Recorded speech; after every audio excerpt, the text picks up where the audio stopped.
And you're probably asking yourself, why is a criminal prosecutor talking to us about drug prevention in schools? That's a great question. Hopefully you'll take some comfort in knowing I'm far from being alone. I had an amazing partners in this from the San Diego County Office of Education, the Drug Enforcement Administration, like National Guard, the DEA, and we enlisted curriculum analysts, experts in curriculum analysis, and also prevention scientists to really try and find out what works.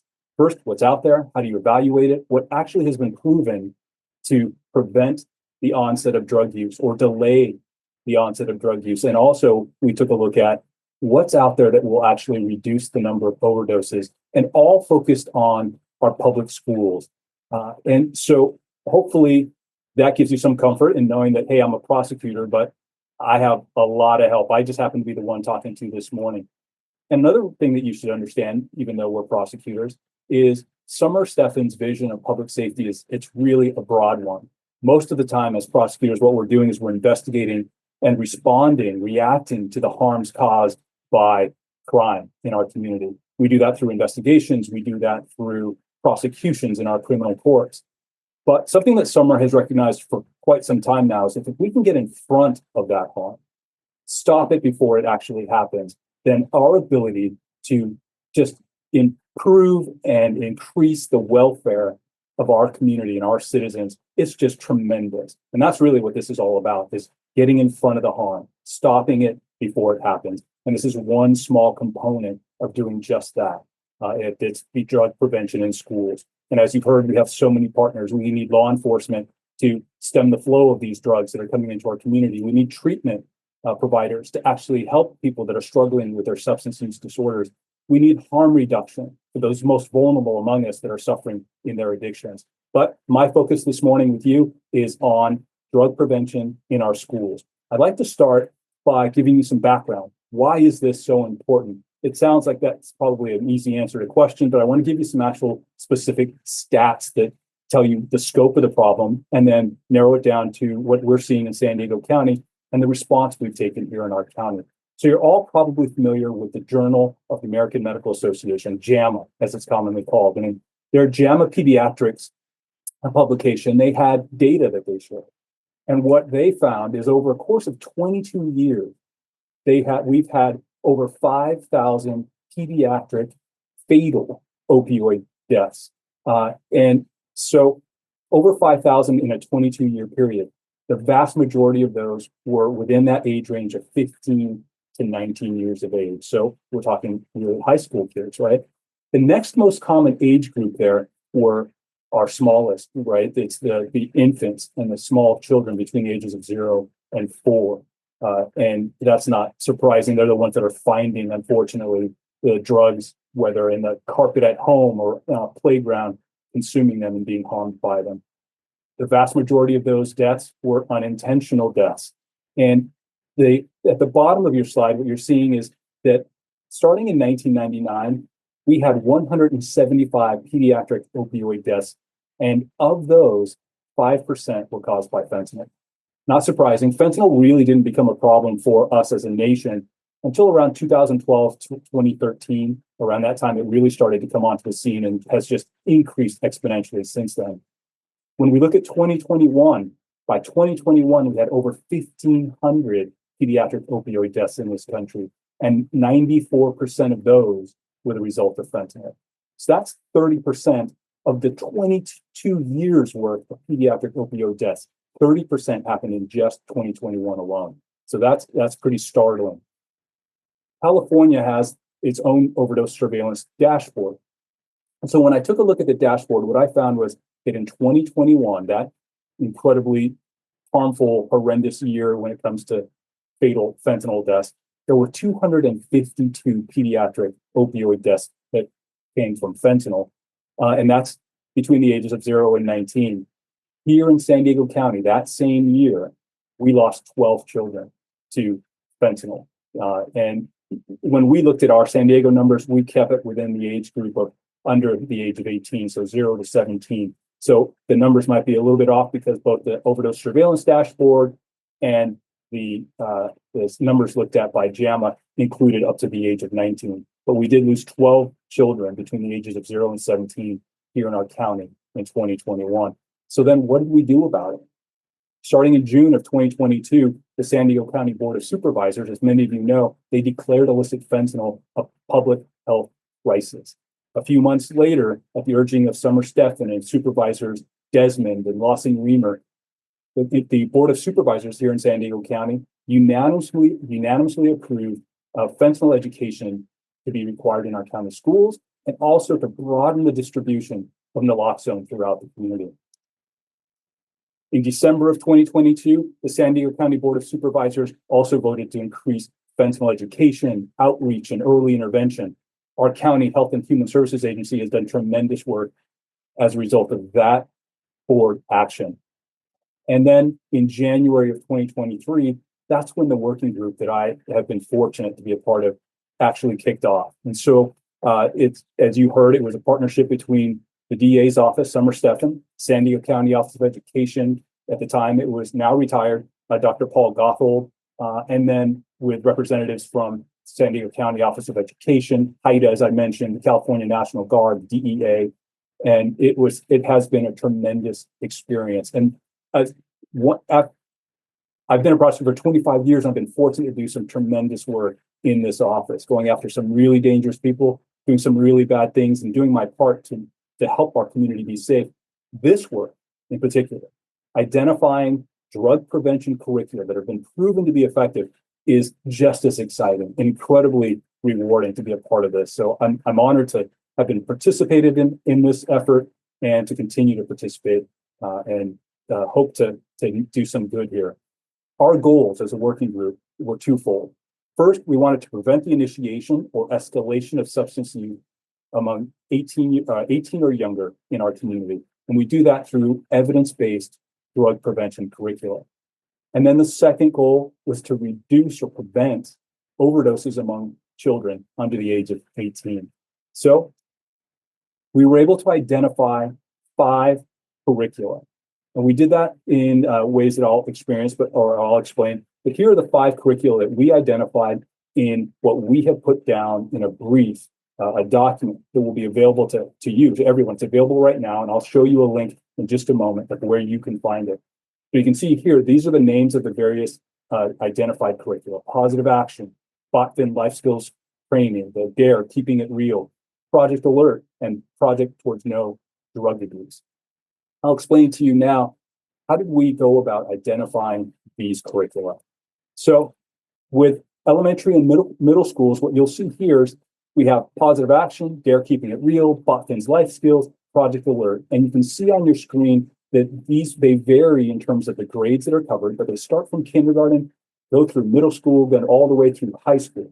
The only real high school, there's not much in terms of evidence-based prevention curricula that for high school kids. But this Project Towards No Drug Abuse is one that has been shown to actually be effective and make a positive change in delaying the onset of use among our high school students. And we found these curricula through the analysis of the various registries, databases, and many of you are, I'm sure, familiar with these registries. And what they do is they'll actually look at all the different types of drug prevention curricula that are available all throughout the country, and they will list whether or not these are model programs, model plus programs. Each of them will have their own terminology, but then in the brief that you access, you'll be able to not only see the ratings of the different curricula, but then you'll also be able to see, well, what does that actually mean? How do you get to be a model program? How do you get to be a model plus? Many of them will have randomized controlled trials and follow-up years after implementation of the curricula that then follows the students and sees, has there actually been a reduction in drug use?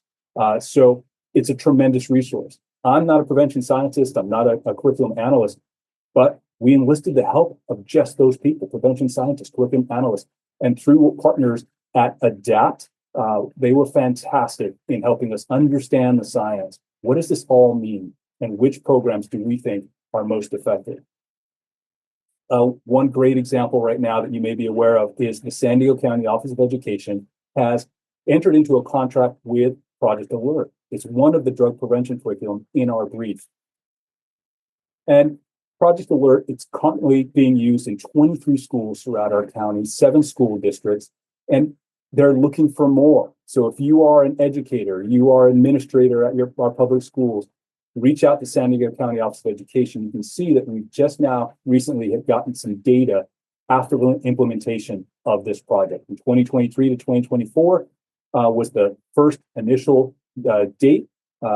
2022 to 2023 was that baseline year, and then 2023, 2024, we get results. And we're starting to see already decreases in drug use among our youth.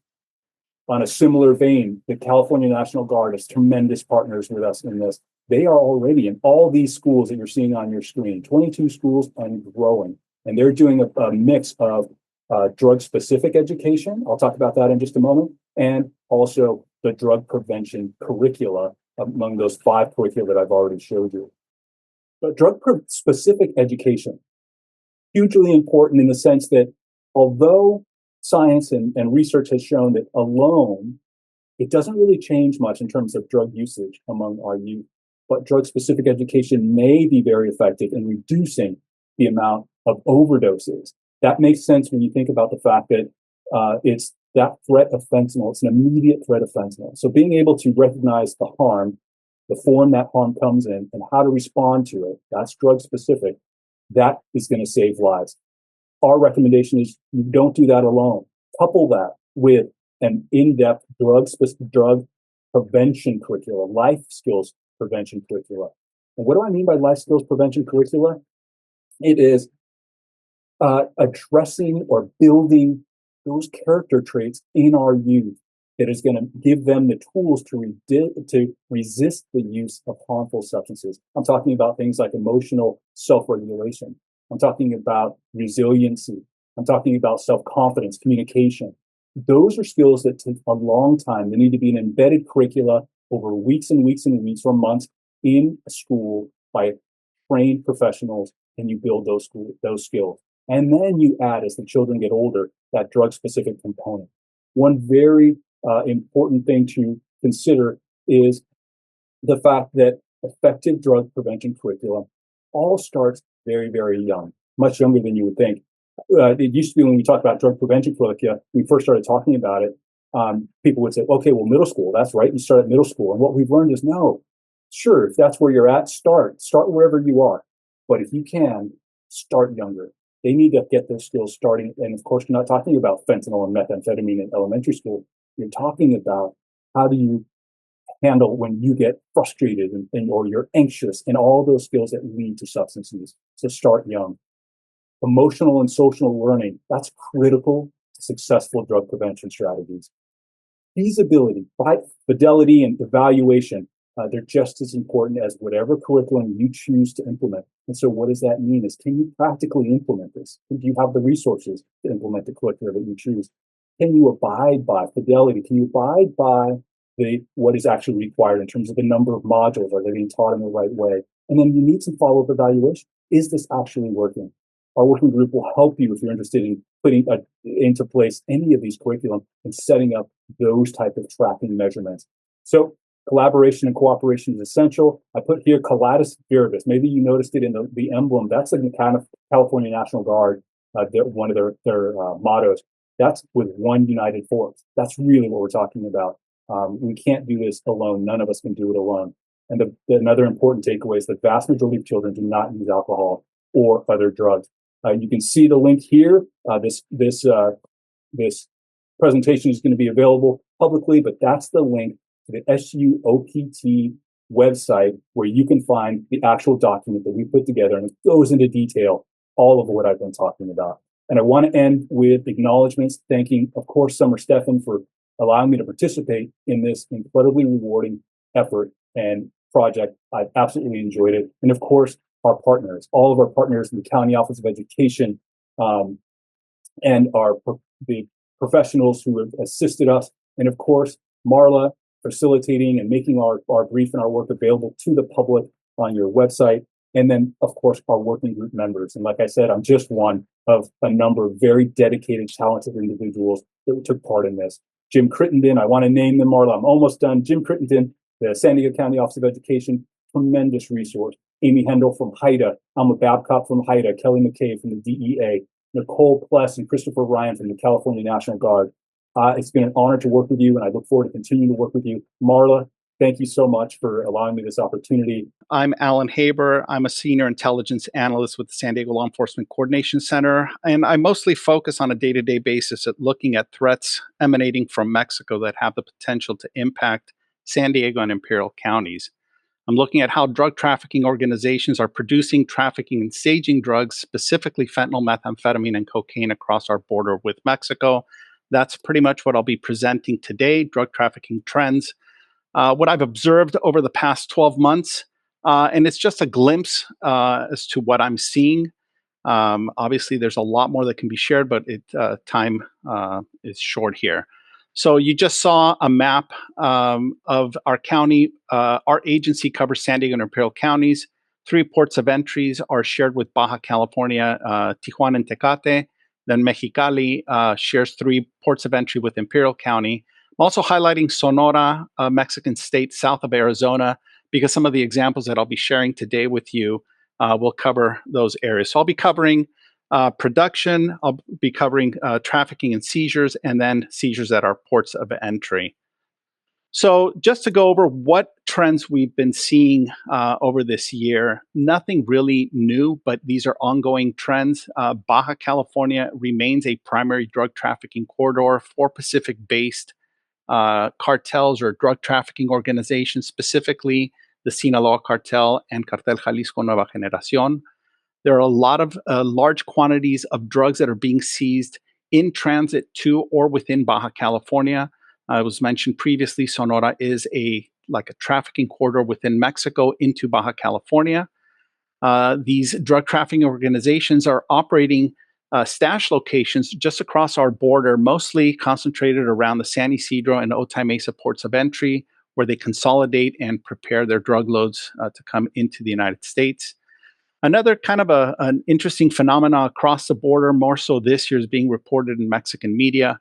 The cross-border travelers, these are individuals that are in Baja California, mostly Tijuana or Mexicali, that frequently cross the border into the San Diego or Imperial County regions, have been self-reporting finding strange packages in their vehicle. And when law enforcement approaches or goes to their location, they are finding packages of drugs that are concealed within the vehicle, usually inside the trunk, underneath the wheel well, the tire cavity, or underneath the vehicle. So once again, this is nothing new, but there's been a lot of increased reporting in Baja California of this. And then the discovery of synthetic drug labs in Baja California, not as much as other parts of Mexico, but we do have synthetic drug labs in Baja California. And then I'll be highlighting fentanyl processing and pill-making operations, 2 specifically, one in the state of Sinaloa and one in Sonora that I just highlighted in the map. So fentanyl processing and production, I call it processing because according to Mexico, fentanyl synthesis is not occurring, meaning that they're going from ground zero and processing fentanyl, although there are indications that they are doing that. Specifically, an article from the New York Times highlighted how the Sinaloa cartel is recruiting chemists from universities to synthesize precursor chemicals and make fentanyl. So that is a reality. Highlighting some of the processing and pill production locations that have been identified. This past October, authorities in San Luis Rio Colorado, just across the area from Mexicali, south of Arizona, or the state of Arizona, they found a fentanyl processing and pill-making operation. You can see the image on the upper right. That is inside a house. It's a very small house. The authorities found 4 pill presses. The image, hopefully you can kind of see them. There are 3 pictured there. These are industrial pill presses. They also found an unidentified quantity of methyl alcohol, some powders, and 2 industrial dehumidifiers that are in the middle of the image in red and blue. And then in the state of Sinaloa, authorities rescued a man that had been lured from the state of Nuevo León, that's near the Texas border. And he was lured and kind of forced to produce fentanyl for the Sinaloa cartel. about 5 kilometers from the location where authorities rescued this individual, the authorities found another fentanyl processing, what they call a lab, and seized almost 7 kilograms of fentanyl, which is pictured on the bottom right. You'll see a stamp on there that says 1,000%. Now, we don't know if that is the logo of the criminal group that was producing this, or it has something to do with the potency of this product that's being better than another product per se. And then they discovered also 35 liters of acetone, which is used in the processing of this. Another thing that I wanted to highlight that's not in here that was part of a processing and production operation in Sinaloa just 2 or 3 days ago, Mexican authorities arrested 2 individuals driving a vehicle and found 2,000 fentanyl pills in bags. I don't know if it was a result of that, but they served a search warrant at 2 separate locations in parts of Sinaloa. In one location, they found 300 kilograms of fentanyl pills. And in the second location, they found 800 kilograms of fentanyl pills inside of a pickup truck that was being used to transport them from point A to point B. They didn't release that. So in total, they seized 1,100 kilograms, which equates to about 11 million pills. So they are full-blown processing fentanyl in the state of Sinaloa, as well as in other parts of Mexico. As far as fentanyl trafficking, as I mentioned earlier, Baja California is a corridor into our region. So a lot of it is coming into our parts, or at least heading into toward the U.S.-Mexico border. In September of this year, authorities in San Luis Rio, Colorado, seized 500,000 fentanyl pills inside tires. This is one of the smuggling tactics these criminal groups use to transport fentanyl. You can see the image in the upper right has those like long pillows of fentanyl pills that were removed from the tires. Then in Mexicali, which is bordering San Luis Rio, Colorado, authorities seized 41 kilograms of powder that had been commingled in a polydrug load. And what this means is that within this commercial truck, there were multiple drugs that were seized, including the 41 kilograms of fentanyl powder. Then in October in Tijuana, authorities discovered 7 kilograms of fentanyl powder, 40,000 fentanyl pills inside a vehicle. And then in a larger commercial van that was heading toward the Otay Mesa port of entry, authorities in Tijuana seized 330,000 fentanyl pills, which you can see how they were packaged in the lower right image. Those small little bags are probably about 1,000 pills each. So they had a lot of these bags within that van. Then looking at fentanyl seizures at California ports of entry. So overall, this chart on the right highlights all the offices of field operations from CBP across the southwest border. In total, in fiscal year 2023, which ended September 30th of 2023, CBP at the ports of entry seized nearly 24,000 pounds of fentanyl. So there was a decrease from 2023 to 2024. In total, there were 18,213 pounds seized in fiscal year 2024, which ended September 30th, of which California accounted for a little over 31% of what was seized. So on the left-hand side of this chart, ports of entry, the 6 ports of entry combined seized 5,731 kilograms, which was a decrease from what was seized in the previous year. Switching gears to meth production, as I mentioned earlier, there was a meth lab discovered in Baja California, 2 of them, one in September, one in November. The one in Tecate in September, you can see in the upper right, was camouflaged on the side of a hill. They kind of dug into it and then put a kind of a wooden covering over it to camouflage it from anything overhead, like a helicopter or airplane that would be surveilling the area. In this location, authorities seized 2,000-liter reactors, which are a significant size, as well as 200-liter centrifuges. They had a distilling unit at this location, and they seized an undisclosed amount of precursor chemicals. So this was a full-blown operation. When you hear labs, don't think of a pristine location. This is what a lab looks like. Then in Ensenada, authorities in November seized a very large lab. It had the capacity to produce 10 metric tons of crystal methamphetamine. They seized 7 reactors, seven condensers, 2 centrifuges. These are all different kinds of equipment that are used in the distilling and processing of the chemicals, of which authorities also seized over 7,300 liters and 2,400 kilograms of chemicals. That you can see in the image on the bottom right. So these are very crude, oftentimes they're located in like wooded areas or remote areas that are hard to access. As far as meth trafficking seizures, very similar to the one I mentioned earlier from Mexicali. This was the other part of the poly drug load, 446 kilograms in this commercial vehicle. Authorities in Tijuana also in September found 60 kilograms abandoned near the Otay Mesa POE. Probably individuals got scared or thought that they were being followed and just dumped the drugs. You can see those on the bottom right. Those are the bags of methamphetamine that were found. And then in October, this is one of those instances of self-reporting.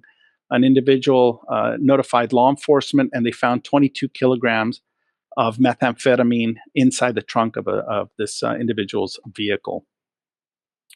As far as meth seizures at California ports of entry, as I was saying earlier, this increased significantly in fiscal year 2024. We see from 105,000 pounds seized across the southwest border to over 148,000 pounds. So the drug trafficking organizations are definitely have an uptick in methamphetamine production.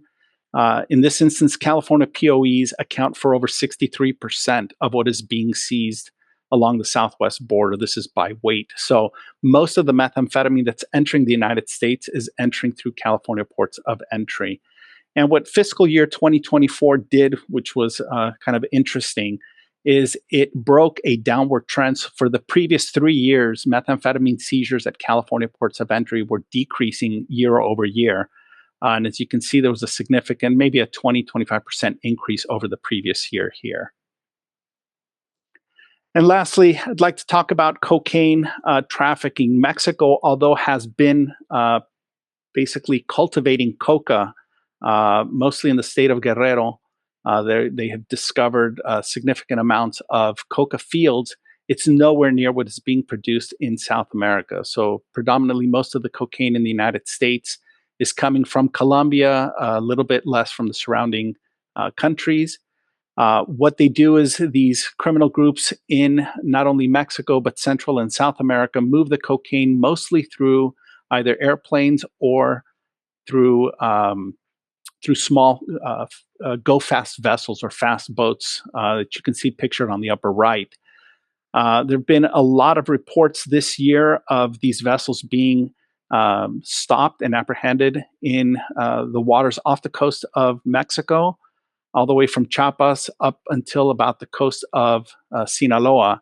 In this particular instance that I'm highlighting here, in August, authorities in the state of Manzanillo and Colima stopped 3 go-fast vessels and seized a total of 7.2 metric tons of cocaine.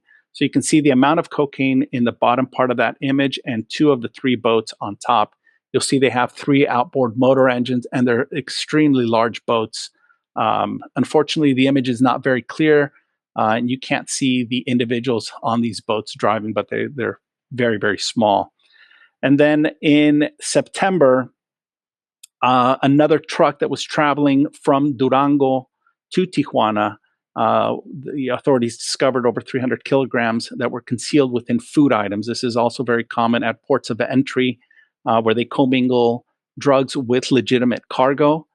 Lastly, at the Tijuana International Airport, we're starting to see also an increase of drug-laden packages that are coming through with these companies that move packages. I'm not going to say like similar to, but like UPS or Federal Express, but they're Mexican counterparts. In this instance, a package from Ciudad de Mexico landed at Tijuana International Airport. They didn't specify the quantity that was seized, but it just highlights one more trend and different routes that these organizations are using to smuggle cocaine into the area.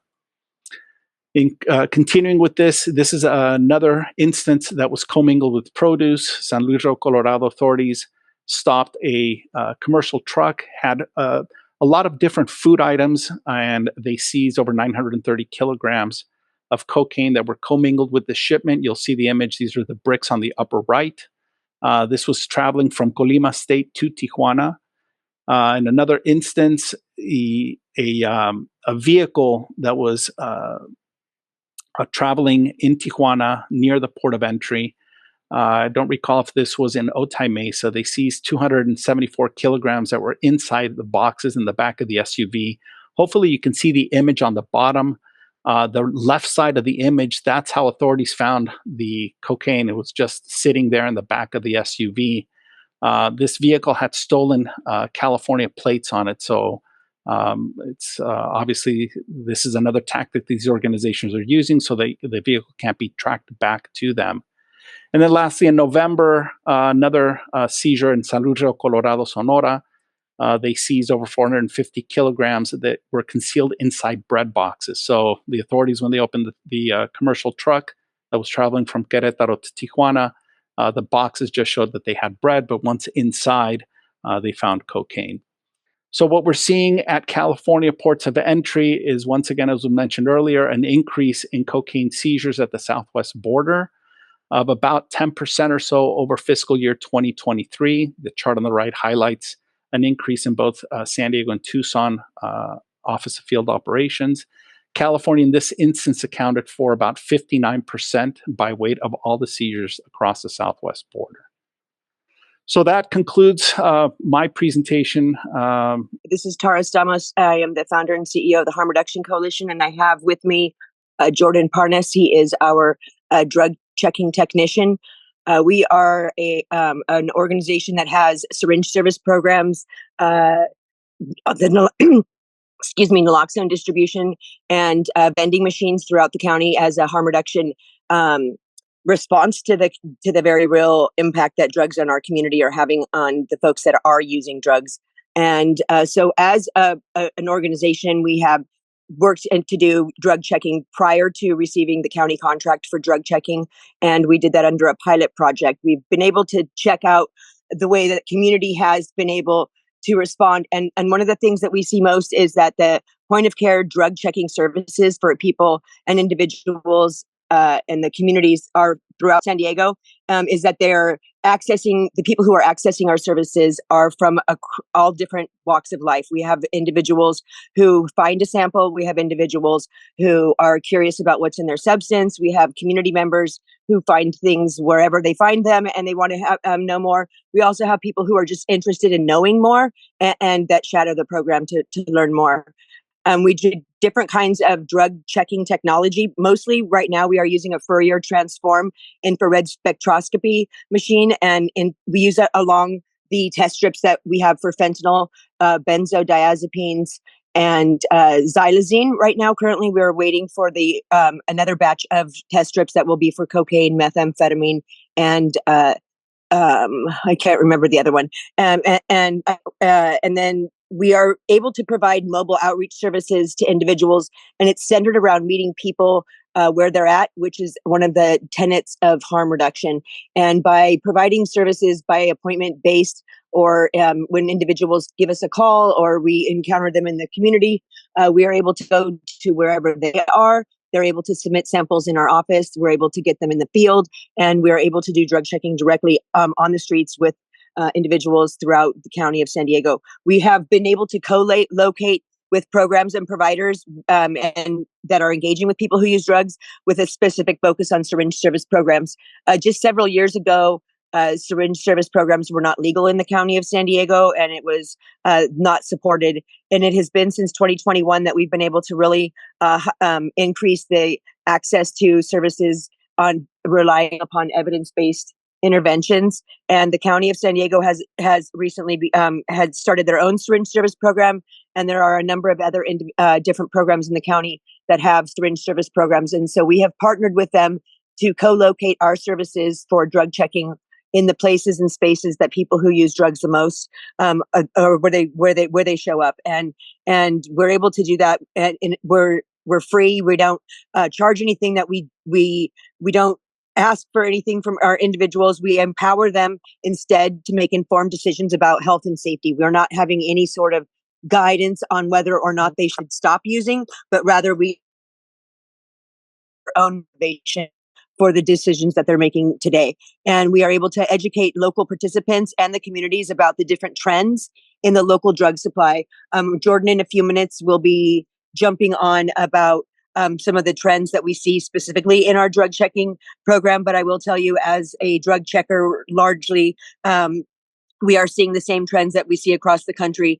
And some of those are really concerning. We're seeing a new drug, BTMPS, that Jordan will discuss, that I did not hear from anybody else yet. Hope maybe somebody after this will discuss it. But in alignment with that, hiring chemists in that New York Times Post article, which I read thoroughly, one of the things that we have wondered about in our own community is whether or not the resulting change in drug market that we have right now, if that has anything to do with these young student chemists, and that might be a thing and it might not. But at this point in the game, it is our job as experts with thousands of hours of time doing this work collectively to make sure that we drive the services in an evidence-based way where we empower individuals. We educate individuals around the different impacts of drug use and the types of effects that different substances have and the mixture of them. We also have conversations with them about their use patterns and the amount of use that they specifically, like the amount of drug that they're using, so that we can work with them to develop some sort of map for them that keeps them safe. And we're seeing, really, without even gathering data on this, we are seeing across the board individuals definitely making changes, not only in their drug use, but in their other areas of their life. Their quality of life has definitely improved. And we know that individuals who access syringe service programs are 5 to 7 times more likely to enter into treatment. We are embedded within a syringe service program and alongside other syringe service programs. And so we really do have the ability to help people we're a spot for them between their provider and them, because some people don't have the ability to advocate for themselves when they're going in an office and trying to say, I'm using this much of a substance, I'm going to need this much MAT based on my use. And a lot of the work that drug checking does is going to drive the way that prescribing happens. While the other people on this panel are on the law enforcement end, and it's a wide continuum, and we're on the other end. We are the first people to respond, and we are the last people to respond. And the folks that we engage with are the ones that all the things that we have been throwing at them for 30 years or 40 years or 50 years haven't worked.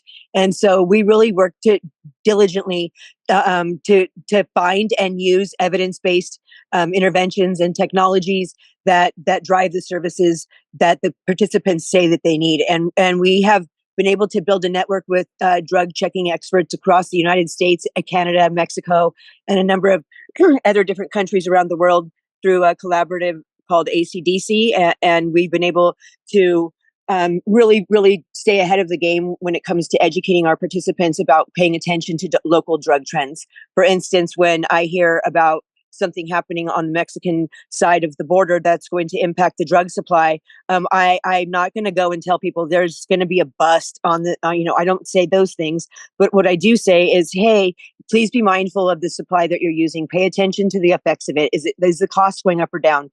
Are the effects something that you're desiring? Is it getting easier or more difficult to obtain? Pay attention, because it's in those places that we can stay ahead of the game when it comes to drug trends.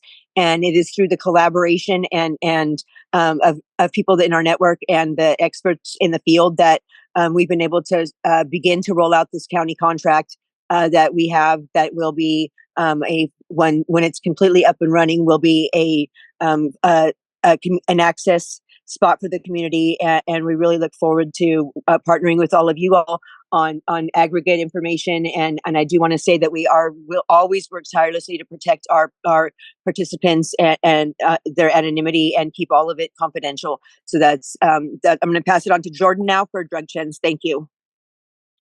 Thank you, Tara. Yeah, so I'm Jordan Parness. I'm program manager for Harm Reduction Coalition of San Diego's drug checking program, and I'm just going to discuss some drug trends that we've noticed through our network across the country, and then some local trends in San Diego. So, over the past 6 months, many of you may know there's been an increase in variability in the opioid supply, and this has been happening for longer than that. But we've seen um, a great introduction of emerging adulterants in that supply in the latter part of 2024. Folks have hit on xylazine, so I won't really get into that too much. But something that Tara mentioned was Tenuvin 770 or BTMPS. This is the new adulterant in the opioid drug supply. It is used as a light stabilizer in plastics. This started showing up in around June of 2024. We're not exactly sure why it made its way into the supply or what it totally does to the body or brain yet. There is some emerging evidence that shows it interacts with a nicotinic receptor in the brain, but we're still not sure why folks would use it in fentanyl or other synthetic opioid. Nitazines are another synthetic opioid, similar to fentanyl, but potentially more potent. Fentanyl has a number of analogs, so carfentanil, some of you may know, most of you probably know, more present or more potent than fentanyl HCl. Nitazines are also similarly very potent and can be have dramatic health effects in low doses. We've seen an uptick in lidocaine in opioid supply. Lidocaine, common local anesthetic, or numbing agent. And the reason we think that may be happening is because it may numb wounds or places where people are putting it on the skin. And medetomidine is a tranquilizer, sedative. It's also starting to pop up. Some of these have not been as prevalent in our drug checking efforts in San Diego, but these are things we've heard about across the country. And many of you probably know there's been a decrease in opioid overdose over the past year across the country. In San Diego County, we're anticipating fentanyl-related overdose deaths to decrease by more than 30%, but there is going to likely be an increase in overdose deaths involving methamphetamines. I think Tara wants to chime in. Yeah, I wanted to say about that BTMPS. It is something that we had a difficult time as drug checkers across the United States even identifying. We see it on our spectrometer at a certain point in the spectrometer, but it took some work to find that. So other organizations who may be testing for different parts of the bodily fluids or whatever, it may not show up on any sort of panel, and it's really important to pay attention to what it shows up like if you're talking to participants or people or clients or patients, and that is that it smells like Raid. It has a horrible taste. It's foul. People don't like it at all. And we have heard from a lot of participants that it's turning their veins to like a wood. They're having very difficult times. And the last studies on it were done in 1972 through 76 on rats, in which their hearts had all sorts of things. And it is the only substance that has hit. It was identified in June 14th in Portland, and it hit across the entire United States within 3 to 4 weeks and everywhere. And it is right. The last time that we had a conversation with Los Angeles, it was in 50% of the fentanyl supply. And I don't know that those numbers are the same here, but it's indicative of the very real thing that's right under our nose. And I'm always calling Dr. Campman to ask him, have you seen this or that? And stay on top of it, because I really think it's important to be asking those questions, because like I've been saying for years, that we can't just stop at fentanyl. We have to pay attention to what else is coming. And here's this is the what else. And we don't need to know the why right now, but we need to figure out how to protect people and keep them safe in terms of long-term health consequences and all the other stuff that goes with it. Thanks, Tara. I'm not going to go over all the numbers here. This is more of just things that we've found in our drug checking efforts since August of 2024. One thing to note is that out of 168 samples with conclusive results, 65% had no identified adulterants. Now, our machine has a detection limit of 5%, which can be significant, but 65%, or almost 2/3, had no identified adulterants in the samples that we checked. Of the adulterated samples, over 50% contained psychoactive adulterants. And then just to sort of think about the samples containing fentanyl and what we've seen those samples containing, we have xylazine, BTMPS or Tenuvin 770.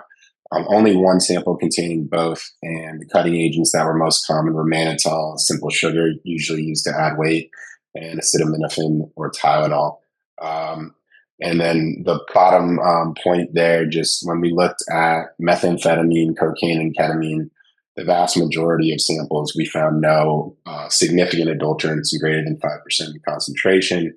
And this chart right here is just frequency of the drugs that we found in our checking efforts. So last thing I just wanted to discuss was sort of public health goals for drug checking in us overall. So we want to increase the knowledge of the drug supply for both people who use drugs, public stakeholders like yourselves, and allow for informed decision making and strategic response when we're responding to things like drug epidemics or variability in supply. Obviously, we're focused on better outcome. Yeah. I'm going to chime in right here real quick. We have part of our naloxone contract. We have been out doing cluster responses for overdoses. And while this was a pilot project at the time, the drug checking ability during those responses has been crucial in guiding the forward movement of preventing overdoses. We're able to really get out there and respond and respond into what people are saying and act respond accordingly. And I know the numbers that were alluded to earlier are pretty cool. So it's nice to see, for whatever reason, that the deaths from fentanyl are down. And I would like to think that part of it is this increased knowledge for things, giving people information and helping them to know more about what they're doing and how to do it safely. Okay, Jordan, go. Sorry. No problem. Yep. Better outcomes for people who use drugs, communities in general. Increasing social determinants of health and creating a better life for those folks, and then just overall compassion for people who use drugs via connection to resources and services and communities. I think one thing that we sometimes neglect when we're focused on treatment or maybe legal ramifications is that a connection to a community or a connection to support can mean the world and can actually make a huge difference in the lives of folks who use drugs and the greater community. I believe that's it for us. Thank you so much for having us on, and we appreciate this opportunity, and we're looking forward to helping out San Diegans. Hi, everybody. I'm Jennifer Harmon. I'm the Crime Lab Director here at the San Diego Sheriff's Regional Crime Lab. We're going to go over some of our seized drug stats for 2024 and the drug trends that we are seeing. Because we are the scientists, you're going to see a whole lot of graphs. We're going to go over our trends in our seizures. We're going to drill down a little bit on the fentanyl trends. We're going to talk about our novel psychoactives. You'll see some of our fentanyl trends in there as well. I'm going to go over a specific smoke shop project just to give you an idea why we have some of the trends that we have, and then a specific project that we have with the medical examiners project on overdose deaths, so that we can lead into Dr. Campman's stats. So we have analyzed to date over 2,300 items. Our top, really, we have it as 11 confirmed drugs. Methamphetamine is still the most prevalent, and it has maintained that, but obviously fentanyl is in there. You're going to see some cannabinoid products, and that is because of our smoke shop product. Cocaine has really pushed forward, and we are seeing a little bit more heroin this year. Alprazolam is always our prescription that is most counterfeited. So you'll see some alprazolam, and then buprenorphine shows up usually in our kind of more prevalent drugs because of the jail mail that we get in from our detention facilities. You'll see though what is coming in based on weight, and this is obviously from kind of the bulk items that come into the laboratory. I spent 18 years in Orange County. We did a lot more bulk kilo work up there. The DEA, for the most part, takes the large seizures in San Diego County, so we don't get quite as many large quantity cases here in San Diego County. To talk a little bit about our fentanyl trends, Team 10 talked about it a little bit. We did have 2 carfentanil cases that did come in back in, I want to say, October. What was interesting is one was out of Vista and the other was out of Chula Vista. So what was interesting about that is that we had it in the north and the south. We do have, we were one of the first to report the really long bis sebacate. It has a very long name. It's about a third of the way down in the drugs, the adulterants, and the precursors for fentanyl. It's also known as Tenuvin 770. We were actually tipped off by Dr. Lev from UCSD. The ER docs gave us a heads up on it, asking what is it and why would we care about it. It's actually a plasticizer. We have had some items that were just that. We shared that along with our colleagues in Orange County and with the DEA Southwest Lab. DEA had seen it as well as in Arizona. About a week later, we identified it as well, and then our partners in Orange County also saw it. We sent the information out, as Tara had mentioned. It is toxic to rats. That's the only study that we have. It's cardiotoxic, and we sent it off to our colleagues at UCSD, our medical toxicologists, to get some information as well. This is what San Diego does really, really well. The crime lab, our medical toxicologists here, so our forensic toxicologists, our medical toxicologists, our seized drug chemists. We all have a network, and we network with our DEA chemists, our colleagues up to the north of us, and our ER docs. And we share all of that information with public health. And so we do get some really good information on that. You'll see we're still seeing a ton of the 4A and PP, and then we see other cutting agents. There's always, everybody keeps asking us about xylazine. I keep going to meetings and getting asked about this. Xylazine is all over the East Coast. It is moving to the Midwest. It has continued to stay at a fairly low prevalence on the West Coast. And I think I really don't have an answer as to why. It just hasn't been as popular.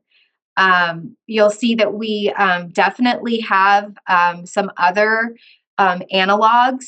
We continue to see plenty of floral fentanyl, and we are seeing some other indications of other fentanyls, acetyl fentanyl, methyl fentanyl. We continue to see a little bit of tramadol that comes in as well. So we just kind of keep an eye on that. Our novel psychoactive trends, obviously our analogs are still in there. The floral fentanyl shows up. The Delta-8 tetrahydrocannabinol is showing up. Again, that's because of our smoke shop project. It's about 2/3 as potent as Delta-9. You'll see acetyl fentanyl is in there, obviously the xylazine. And then we're looking at some of the synthetic cannabinoids, kratom, some additional cannabinoids. And what's also concerning in here, again, from our smoke shop project, which I'll bring up, is that people are now synthesizing psilocin, so magic mushrooms.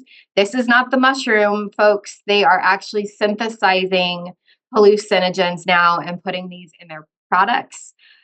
We do continue to see synthetic benzodiazepines, and some of the bath salts. The bath salts tend to be what is now in what traditionally was ecstasy. And then, everybody keeps asking us also about the nitazines, which are synthetic opioids. They do have, they work on the same receptors as fentanyl, and we really have only had 2 incidents so far this year. I do have a lot of colleagues that are reporting ketamine, and they're seeing it in their, what we call their drug facilitated crimes, especially in their toxicology. Ketamine is not something that has been part of our testing protocols in our drug facilitated crimes for toxicology, but it will be starting January 2nd. So that is something that we're going to be watching. Just real quick, for those who haven't seen all of the sheriff's public service announcements, we tested over 130 items from an undercover operation out at several smoke shops. These are not licensed dispensaries. These are gas stations, vape shops. We tested gummies, chocolates, vapes, plant material, and liquid. This is, literally Chevron's and other stores. More than 60% contain something other than what was stated on the package. Many of them contain Delta 9 THC, Delta 8, and then HHC and several other THC compounds. Also, many contained metragenine, kratom. What's interesting about metragenine, San Diego City and Oceanside City have ordinances against kratom. Metragenine at low doses can act like a stimulant, and high doses can act like an opioid. These products also had psilocin, DMT, and acetylpsilocin. These are all hallucinogens. The scary thing with some of the DMT and acetylpsilocin were these are synthesized products. And then finally, our medical examiner project is going extremely well. We've already tested over 234 items, 99 cases to date. And we still have a lot of funding on this project. We test drugs or paraphernalia on or near the decedent on suspected overdose deaths. And what's great about this is it's not only serving all of our jurisdiction, which is all of our law enforcement agencies, not just with the sheriffs, but all of our allied partners, as well as San Diego PD. Obviously, Team 10 is part of that. You can see the drug forms, our top 5 of what we're testing. Even if it's foil or pipes or things like that, we are testing the paraphernalia. You'll see our top 10 drugs that we are finding. We are finding quite a bit of cocaine still. You'll see that there is ketamine in those as well. And then you can see some of the novel psychoactives that we're seeing. So the goal of this project, the way drug trends work, at least in my 24 years as a toxicologist, is we typically see the more exotic or more potent trends with folks who are a little bit more willing to experiment in the decedent population. We get that information first. It gives us an opportunity to develop methodology and kind of get ahead of the game in toxicology. Both this will help the medical examiner and our laboratory as well for our drug facilitated crimes. Then we will see it in our sales, distribution, trafficking, and possession cases. So we're acting a little bit as some intel for the medical examiner's office, but it's also benefiting our toxicology unit also. So hopefully we will be able to continue to do this for Dr. Campman's team because, like I said, we still have quite a bit of funding. And this was funded at the moment, it's being funded by the opioid settlement money that the county received. Hopefully the sharing's going okay. Yes, see it perfectly. Thank you. So with around 1,000 accidental overdose deaths, there are millions of ways to look at the deaths and the numbers and different ways to study things. But I chose these main topics just to look at being accidental deaths, all accidental drug deaths, and then those in young people, then those due to fentanyl, methamphetamine, cocaine, and a little bit about the nitazines and xylazine that people ask about. So overall drug toxicity deaths, I was able to go through the end of September this year. So the first 3 quarters, and then I compared that to the first 3 quarters of the last 4 years. So the last, altogether the last 5 years, first 3 quarters. And we've had this year compared to last year about a 28.7% decrease in accidental drug toxicity deaths compared to last year. In young people, 17 and under, the first 3 quarters, we've had 0 accidental toxicity deaths compared to 2 last year and 6 the year before. Numbers before that, those the last couple years had unborn people included and mothers that died from toxicity. And like Mr. Fontaine said, the majority of these young people are 16 or 17 or maybe 15 years old. and once in a while, a really young person got it. Fentanyl, also down. First 3 quarters this year, 39.3% decrease compared to the same period last year. And you can see the last few years before that. Well, I went through, as I was getting the numbers, I find numbers boring. So I put a little visual aid here. And for fentanyl, we are still seeing people that die so quickly, or no, become unresponsive very quickly. They may die after a while, but still holding their lighter or their foil when they become unresponsive. Methamphetamine, also down first 3 quarters this year compared to last year, 33% decrease. Cocaine, this one surprised me because I felt just seeing cases come through every day that cocaine was much higher, but cocaine has also had a bit of a decrease first 3 quarters compared to the last year, 25.6% decrease. And then about the nitazines, people have mentioned them a little bit already, and we keep getting questions over and over again from the media and partners in town. Have we seen deaths due to nitazines? So what are they? We've talked about them a little bit. They are synthetic opioids, first synthesized in the 50s, but they were way too strong to use medically. They're even more potent than fentanyl. And in the news, they've been emerging in the drug supply since 2019, combined with fentanyl. And in all of our decedents, we've had 1 death so far with protonitazine, and that person actually had a very high concentration of methylene dioxymethamphetamine or ecstasy, and had some benzoylecgonine or a metabolite of cocaine. And then xylazines, we talked about these a bit already also. And like Jennifer Harmon was saying, that they have been really big elsewhere in the country. And the only time study I have for sure was the year 2021, when it was hugely prevalent in Philadelphia's drug supply. About 90% of dope, whatever that means, tested it in 2021, compared to what was seized in the supply here, tested by the sheriff's lab, about 0.8% of all seized drugs.